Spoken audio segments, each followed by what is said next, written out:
Hi everyone. We communicate with a lot of people every single day, but sometimes the way that we communicate is shaped by the power we hold or by the difficulty of the personalities that we run into on a daily basis. Today, I will answer two of the questions from the assignment. My first one is going to be the power that I hold as a student. And then the second one is going to be a situation that I discussed when one of my coworkers was being a little difficult to work with in one of my previous jobs. So, jumping into the first question, as a student, I have the informational power, expert power, and referent power. These types of powers influence the way that I communicate with my classmates, with my professors, and sometimes even administrators. For one of my first examples, we're going to use the informational power. And this is just, sh- I would say some of the examples here can be as easy as sharing notes or explaining assignments that other classmates might not understand.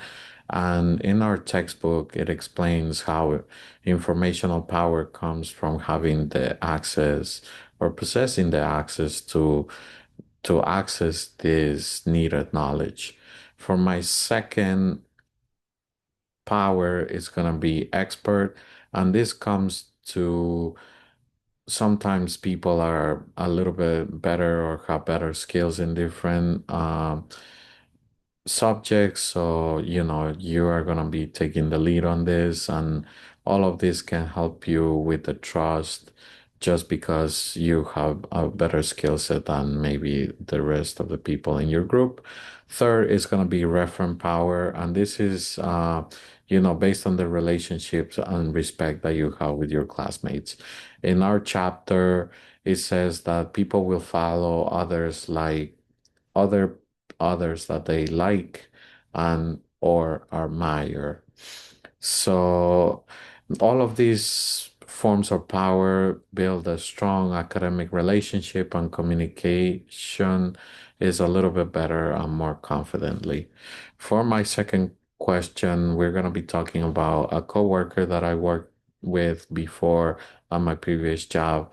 And, it was a little bit of a conflict because, at that time I didn't possess the skills and, just life experience that I possess today. So in this case, our coworker used to be, constantly interrupting others and dismissing ideas. So, I use the avoidance.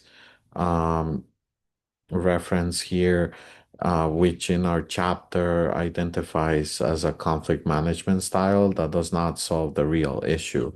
And, just going from the textbook, some of the ideas that I wanted to use here and examples would be assertive communication, starting, stating the needs clearly instead of avoiding the conflict. The desk script, describe, express, specify, and consequences, and then dealing with difficult people strategies, staying calm, setting your boundaries, and focusing on the behavior of the person instead of their personality. If I could go back in time, I would use some of these little phrases like, can we finish our thoughts first, please, before we start making any, objections or any questions or anything that needs to be discussed. And this also aligns with the desk model because it describes the behavior, expresses my feelings, and then keeps the conversation respectful. By applying these leadership and communication strategies, I will handle the situation more confidently and more effectively. In conclusion, the power that we hold as a student, informational, expert, and referent, it shapes the way that we communicate with others. And by learning the strategies for dealing with difficult people, I am now better prepared to communicate in challenging situations. These leadership concepts help me grow not only as a student, but also as a professional. Thank you.